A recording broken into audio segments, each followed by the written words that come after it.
SC ST OBC के लोगों को कहना चाहता हूं, जितना इस देश में एससी एसटी ओबीसी की चर्चा बंद करना है तो ब्राह्मण लोग बंद करते हैं। कैसे? डेली हिंदू मुसलमान, हिंदू मुसलमान, हिंदू मुसलमान, हिंदू मुसलमान, हिंदू मुसलमान, डेली चर्चा होगी। एससी एसटी ओबीसी की सारी समस्या का समाधान हो गया, हो गया। कोई एससी एसटी ओबीसी का मेंबर पार्लियामेंट जो बीजेपी में मेंबर पार्लियामेंट है, कभी एससी एसटी ओबीसी का मुद्दा पार्लियामेंट में उठाता है? सुना आप लोगों ने कभी? कोई एससी एसटी ओबीसी का आदमी पार्लियामेंट में एससी एसटी ओबीसी का मामला नहीं उठाता, पार्टी के मंच पर भी नहीं उठाता। यदि किसी मेंबर पार्लियामेंट ने बीजेपी के मंच पर मामला उठाया तो उसको कहा जाता है तुम एससी एसटी ओबीसी नहीं हो। तो वो तक कौन है? हिंदू हो भाई। आपको मालूम होना चाहिए, आप इधर आने के पहले एससी एसटी ओबीसी थे, इधर आने के बाद अब तुम हिंदू हो गए हो। कोई बात अगर करनी है कर सकते हो, हिंदू की करो, और हिंदू की करना है तो फिर मुसलमान का विरोध करना ही पड़ेगा। समझ रहा? इस्तेमाल समझ रहा है? मुझे नहीं लगता कोई मुसलमानों को यह बात समझा सकता है, ना एससी एसटी ओबीसी को कोई समझा सकता है। मैं ये बातें समझा रहा हूं। कुछ लोग मुझे सलाह देते हैं, मेश्राम जी आप इतनी ऊंचे दर्जे की बातें समझाते हो, किसी को समझ में नहीं आती है। न मुसलमानों को समझ में आती है, ना एससी एसटी ओबीसी को समझ में आती है। और फिर वो मंच से उठकर भी जाते हैं। जब संकट होता है तो मैं ही मैदान में रहता, उठता नहीं हूं, फिर मैदान में रहता हूं मैं लड़ने के लिए मुसलमानों के फेवर में। जब संकट आता है ना मुसलमानों के लिए तो मैं रहता हूं मैदान में, फिर मैं उठ के नहीं जाता। मैं इसलिए आप लोगों को ये बता रहा हूं, ये बातें हम लोगों को समझनी है कि एससी एसटी ओबीसी के लोग हिंदू नहीं है। मैं एक बार रेल में ट्रैवलिंग कर रहा था,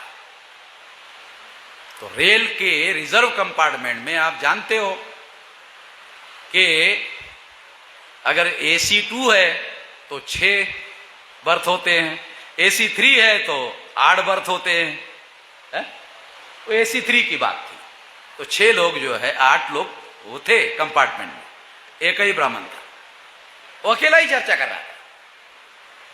बाकी एससी एसटी ओबीसी के लोग वो तो हजारों साल से सारे प्रवचन सुन रहे, उनका काम सुनने का है। वो अकेला ही ब्राह्मण बोल रहा था, अकेला ही। उसने देखा ये आदमी इस चर्चा में शामिल नहीं है। मैं उधर था, ये आदमी इस चर्चा में शामिल नहीं है। तो उसने मुझे कहा कि भाई साहब इतनी हिंदू मुसलमान की चर्चा चल रही है, आप इसमें शामिल नहीं है। तो मैंने पंडित जी को कहा, पंडित जी मुझे शामिल करवाना चाहते हो? क्या देखना, 2 बार सोच लेना, हाँ बाद में फिर नहीं बोलना। बाद में नहीं बोलना, हाँ बोलो दोबारा सोचो, कने आप शामिल हो गया? आप शामिल हो गए। हाँ पंडित जी आप तो पंडित हो। अब मेरा छोटा सवाल है, आप हिंदू धर्म के धर्म ग्रंथों के नाम बताइए। छोटा सवाल, बड़ा सवाल आपको नहीं पूछता, बहुत छोटा सवाल। तो उसने कहा वेद श्रुति स्मृति पुराण रामायण महाभारत गीता।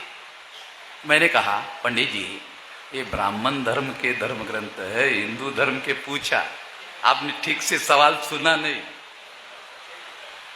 आपने मेरा सवाल नहीं सुना ठीक से। मैंने कहा हिंदू धर्म के धर्म ग्रंथ बताओ, आपने ब्राह्मण धर्म के बता दिया।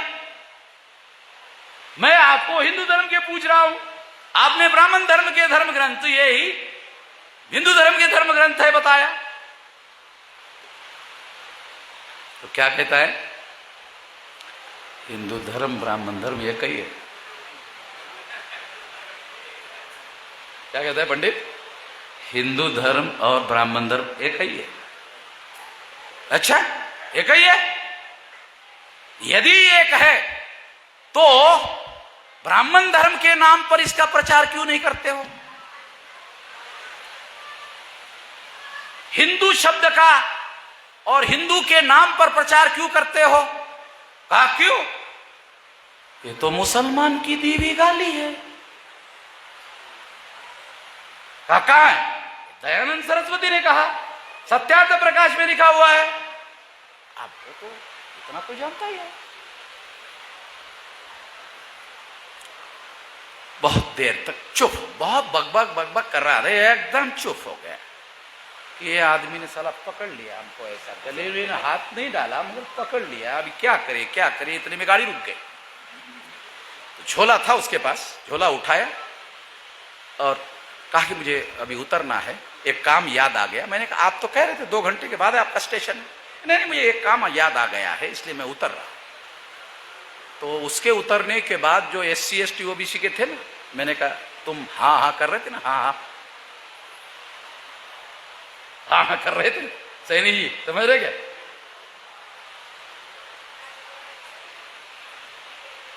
जो हमारे लोग हैं ना SC ST OBC के, हाँ पंडित जी, हाँ हाँ हाँ, गधे को सिंह होते हैं, हाँ पंडित जी गधे को सिंह होते हैं, 4 नहीं 10 होते हैं।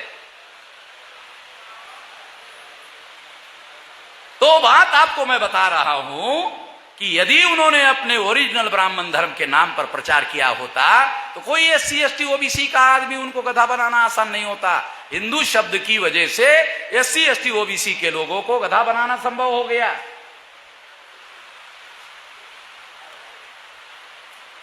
कोई SC ST OBC हिंदू नहीं है। एक बात और, मुसलमान कभी SC ST OBC को हिंदू ना कहे। यदि मुसलमान SC ST OBC को हिंदू कहेगा वो अपना संकट बढ़ाएगा। SC ST OBC की मदद तो करेगा ही नहीं। मदद करना चाहिए, मजलूम की मदद करने का आदेश है, फर्ज है, मदद करना चाहिए। अगर मजलूम संकट में फंसा है मदद करो, निकालो उसमें से। मदद तो नहीं होगी, मगर जब आप उसको SC ST OBC को हिंदू कहोगे तो 3.5% ब्राह्मण 74% हो जाएगा, बहुसंख्यक हो जाएगा। अल्पसंख्यक ब्राह्मण बहुसंख्यक हो जाएगा। 3.5% ब्राह्मण मुसलमानों को कहता है तुम अल्पसंख्यक हो, और मुसलमान भी कहता है यार अल्पसंख्यक हम है। मुसलमानों को यह पता ही नहीं है। क्या पता नहीं है कि जो ब्राह्मण 15% मुसलमानों को अल्पसंख्यक कह रहा है उसकी संख्या 3.5% है। साला 3.5% वाला 15% मुसलमानों को अल्पसंख्यक कैसे कह रहा है? सैनी जी वकील हो ना, ये गणित जरा ध्यान रखना, ये कहीं किसी किताब में नहीं मिलेगा, इधर है।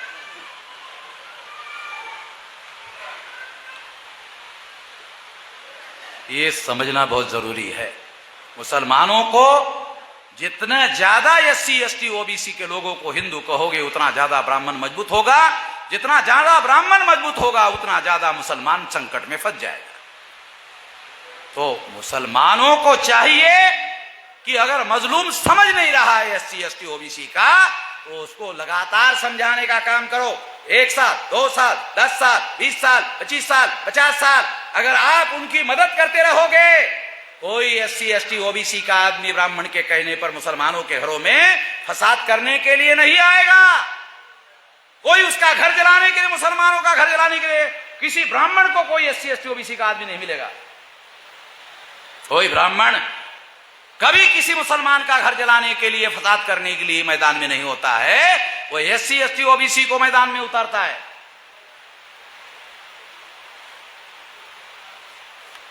इस सारे देश भर में मैं कह रहा हूं, सारे देश भर में मैं अपने भाइयों को समझा रहा हूं, SC ST OBC के लोगों को समझा रहा हूं।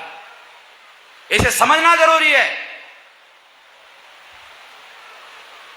इसलिए SC ST OBC के लोग, देखो नरेंद्र मोदी OBC का आदमी, आप लोगों को बता रहा हूं जो SC ST OBC के लोग हैं, नरेंद्र मोदी OBC का आदमी, उसको RSS ने प्रधानमंत्री का पद दिया। पद देने से संतुष्ट हो गया, बोले 52% की गिनती करने की जरूरत नहीं है, प्रधानमंत्री हो गया हमारा, और वो पद से संतुष्ट हो गया। 52% OBC नरेंद्र मोदी को प्रधानमंत्री का पद दे दिया, पद से संतुष्ट हो गया, अधिकार मांगा ही नहीं, पद पद से संतुष्ट हो गया। ओबीसी की जाति आधारित गिनती अधिकार का मामला है। कभी किसी मेंबर पार्लियामेंट ने जो ओबीसी का है पार्लियामेंट में मांगा? कोई बोला कि जाति आधारित गिनती करो? बोला है कोई नाम?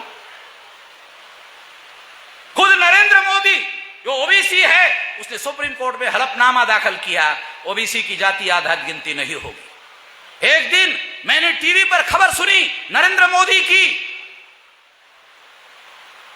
शेरों की संख्या बढ़ गई है, शेरों की संख्या बढ़ गई है। बगैर गिनती के ही मालूम हो गया नरेंद्र मोदी को शेरों की संख्या बढ़ गई।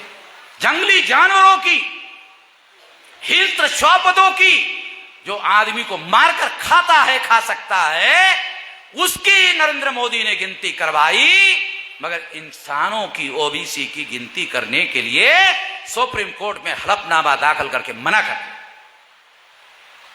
आरएसएस ने नरेंद्र मोदी को पद दिया, अधिकार नहीं। अधिकार दिया होता ओबीसी की जाति आधारित गिनती करता। ओबीसी की जाति आधारित गिनती नहीं की, सिद्ध होता है पद दिया, अधिकार नहीं दिया। ओबीसी 52% वाला पद से संतुष्ट हो गया, प्रधानमंत्री हो गया, बस ये थे संतुष्ट।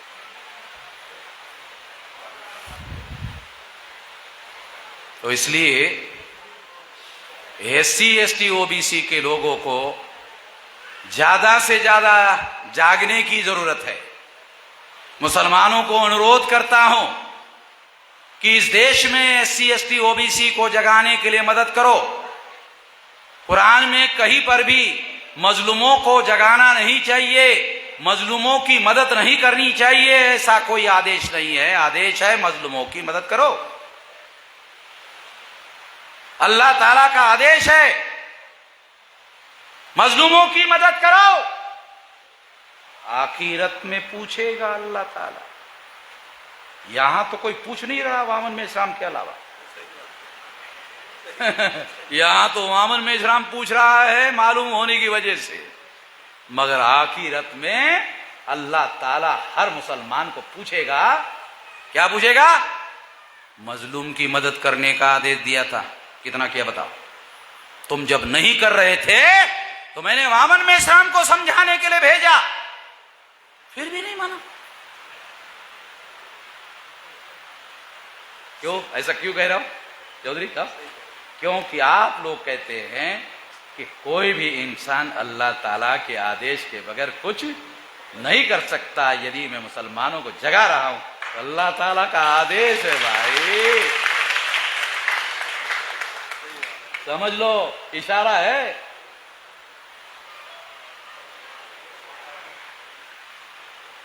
समझाने का काम कर रहा हूं।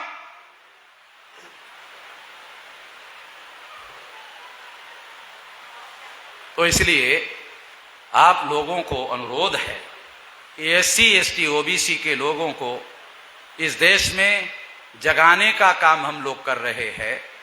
जितना ज्यादा एससी एसटी ओबीसी जाग जाएगा उतना ज्यादा ब्राह्मण के जाल से मुक्त हो जाएगा। जितना ब्राह्मण के जाल से मुक्त हो जाएगा एक एक मुसलमान सुरक्षित हो जाएगा। कोई ब्राह्मण मुसलमान के घर पर हमला करने वाला नहीं है, इसलिए उसकी औकात नहीं है। हमारे लोगों को मुसलमानों के घरों पर हमला करने के लिए भेजते हैं। इसलिए मैं हमारे लोगों को जगाने की बात आपको भी समझा रहा हूं। इसमें आपका भी हित है, इसमें कॉमन इंटरेस्ट है। हमारा तो है ही है, आपका भी इंटरेस्ट है। एक कॉमन इंटरेस्ट का मामला है।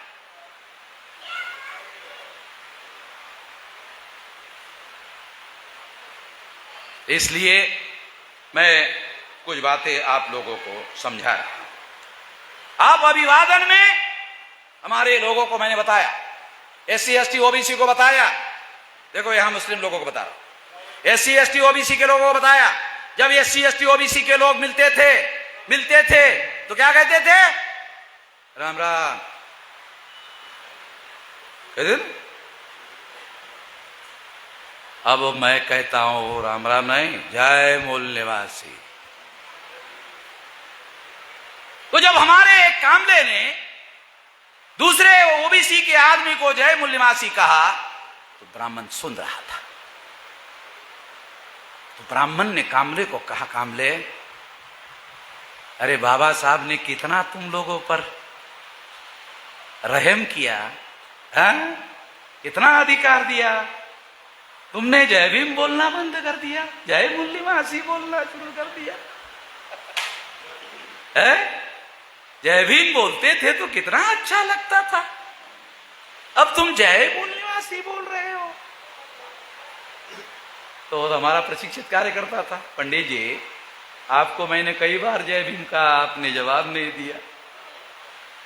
आपको मैंने कई बार जय भीम कहा, आपने जवाब नहीं दिया, तो मुझे गुरु मिल गया। कहा कौन? वामन मेश्राम। उसने कहा जय मूल निवासी कहो, देखो ब्राह्मण बात करेगा, दूसरे दिन बात करेगा।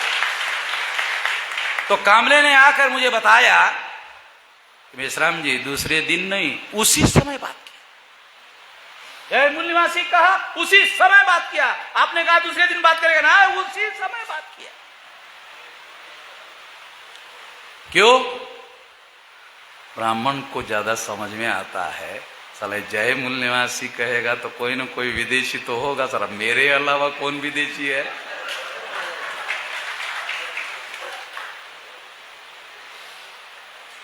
तो मुसलमानों को आरएसएस के लोग कहते हैं विदेशी विदेशी विदेशी। मुसलमान अभिवादन में जय मूल निवासी कहना शुरू कर दे तो मुसलमान राष्ट्रवादी साबित हो जाएगा, और ब्राह्मण जो है वो बोलना बंद कर देगा। कुछ करने की जरूरत। आपको 5 बार नमाज पढ़ना है, जय मूल निवासी कहने से कोई रुकावट नहीं है। जय मूल निवासी से नेशनैलिटी प्रूव होती है और कुछ नहीं होता। जय मूल निवासी से नेशनैलिटी प्रूव होती है कि आप यहाँ के मट्टी से पैदा हुए हैं, यहाँ के है। इससे आपकी 5 बार की इबादत नमाज पढ़ने के लिए किसी प्रकार की कोई रुकावट नहीं है। ये करना होगा। ये करने से बहुत सारी बातों का समाधान हो सकता है। 1 घंटे से ज्यादा हो गया बोलने के लिए, और 1 आध घंटा का समय है और है, मगर मैं आपकी सहनशीलता का अंत नहीं देखना चाहता, क्योंकि सारे लोग आप लोगों पर अत्याचार करते, मैं भी अत्याचार करूं तो जरा गड़बड़ हो जाएगा। तो आप लोगों को ज्यादा देर तक सुनने के लिए यहाँ बिठा के रखना उचित नहीं होगा। और दूसरा, अगर मान लो ज्यादा खिलाऊंगा तो बदहजमी होने का भी खतरा है। ज्यादा मान लो खिलाऊंगा तो बदहजमी होने का भी खतरा पैदा हो जाएगा। तो मैं सोचता हूं जितना हजम हो सकता है उतना ही खिला दो, फिर अगले बार कोई मौका मिलेगा तो फिर बताएंगे। आखिरी बात, हम लोग 2024 में भाजपा को परास्त करने के काम में लगे हुए हैं।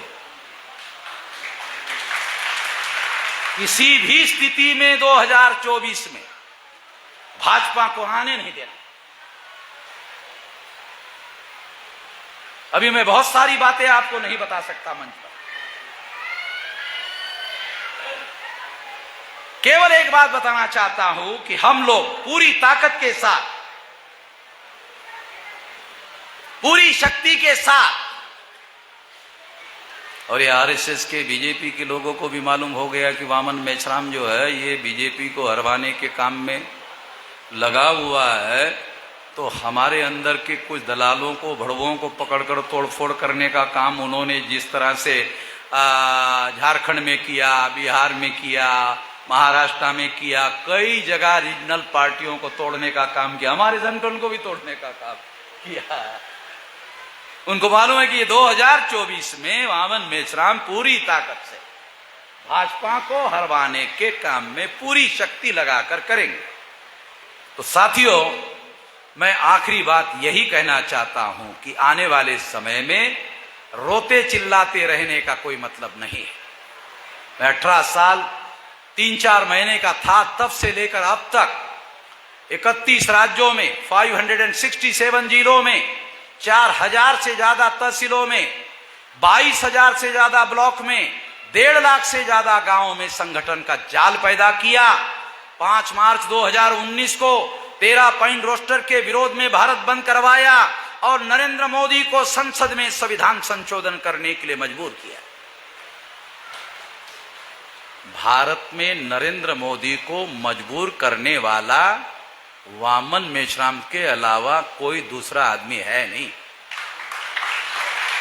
संसद में 13 पॉइंट रोस्टर खत्म करने के लिए और 200 पॉइंट रोस्टर लागू करने के लिए नरेंद्र मोदी को संसद में संविधान संशोधन करवाया। ऑन रिकॉर्ड बात कह रहा हूं, रिकॉर्डेड बातें कह रहा हूं। दूसरा, सीएए, जिसके आधार पर एससी, एसटी, ओबीसी के 75% लोगों को देश में विदेशी साबित करने के लिए कानून बनाया। आसाम में 5 लाख मुसलमानों को विदेशी साबित कर दिया और इसके विरोध में 29 जनवरी 2020 को भारत बंद का ऐलान किया। बहुत बड़ा भारत बंद हो गया और जब से भारत बंद हो गया, सीए का कानून कचरे के डिब्बे में पड़ा, डस्टबिन में पड़ा हुआ है। नरेंद्र मोदी को आरएसएस के लोग क्या बोलते हैं? बहुत शक्तिशाली नेता है, बहुत ताकतवर नेता है नरेंद्र मोदी। चलो मान लेते हैं नरेंद्र मोदी बहुत ताकतवर, बहुत शक्तिशाली नेता है, मगर नरेंद्र मोदी का पास किया हुआ सीए का कानून, संसद के द्वारा पास किया हुआ कानून वामन मेश्राम ने लागू नहीं होने दिया। अगर नरेंद्र मोदी ताकतवर और शक्तिशाली नेता है, वामन मेश्राम भी इंच भर ज्यादा ही है नरेंद्र मोदी से, ज्यादा नहीं, इंच भर, तभी तो रोक लगाए। नहीं तो हर जिले में मुसलमान आज के तारीख में इस सवाल का जवाब नहीं दे पाता कि उसका बाप कब और कहां पैदा हुआ। पोता दादी को पूछता, दादी मेरा बाप कब और कहां पैदा हुआ, तो दादी कहती रात के 12 बजे थे, बरसात आ रही थी, अमावस्या का रात थी, तब तेरा बाप पैदा हुआ बेटा। वो बेटा पूछता है, दादी ये अमावस्या की रात कौन से साल की थी? ये तो पता नहीं बेटा कौन से साल की थी, रात के 12 बजे अमावस्या की रात थी और बरसात चल रही थी और तेरा बाप पैदा। तो इतना याद, बाकी कुछ याद नहीं। तो तहसीलदार के कर्मचारी लिखते विदेशी, पता नहीं इसका बाप कब पैदा हुआ। और जितने एससी, एसटी, ओबीसी का तो सारा कोई बता पाएगा, इसी कोई गारंटी है। ये कानून है, किसी को आज तक पता नहीं वामन मेश्राम के अलावा ये क्या षड्यंत्र है। हम लोग कहते हैं एससी, एसटी, ओबीसी के लोग ब्राह्मणों को विदेशी हो, तो उन्होंने कानून बनाकर हम लोगों को विदेशी घोषित करने का षड्यंत्र किया। उनका डीएनए है और कानून हमारे विरोध में पास किया, डस्टबिन में डाला है। आप अगर ताकत दोगे और मुसलमान 15% मुसलमान अगर हम लोगों को ताकत देना, तो इन लोगों का एक ईंट का जवाब 2 पत्थर से देंगे। आप लोग जानते नहीं हो मुझे, मेरे 500 पुरखों ने 28,000 पेशवा ब्राह्मणों को भीमा कोरेगांव में मारा था। है कोई दुनिया में इतिहास? मेरे 500 पुरखों ने 28,000 पेशवा ब्राह्मणों को भीमा कोरेगांव में मारा था। स्मारक है वहां, हर साल 50 लाख लोग जाते देखने को। तो उसी खानदान का हूं, इसलिए इतनी लकड़ी लिए बगैर ही घूमते रहता हूं सारे देश भर में, कोई सिक्योरिटी लेकर नहीं घूमता हूं। उनको मालूम है वामन मेश्राम वो 500 वाले का है, खानदान का। तो इसलिए ये लड़ाई लड़ी जाएगी। और अगर मुसलमान 15% इस्लाम के मजलूमों का सिद्धांत उसके साथ में चले तो आखिरत में अभी तक जितनी गलतियां की सब माफ हो जाएगी, सब माफ हो जाएगी।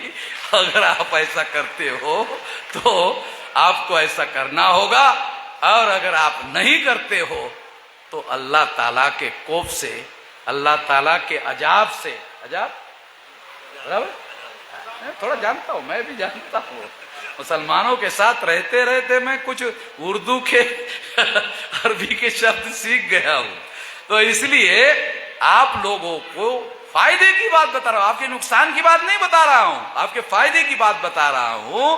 जितना जल्दी SC ST OBC जाग जाएगा उतना जल्दी मुसलमान, एक एक मुसलमान सुरक्षित हो जाएगा। साथ दो, बस इतना ही कहना।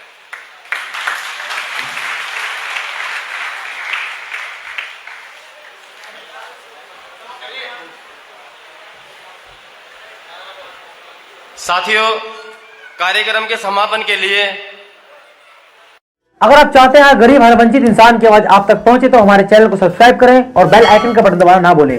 देखते रहिए बहुजन हलचल न्यूज।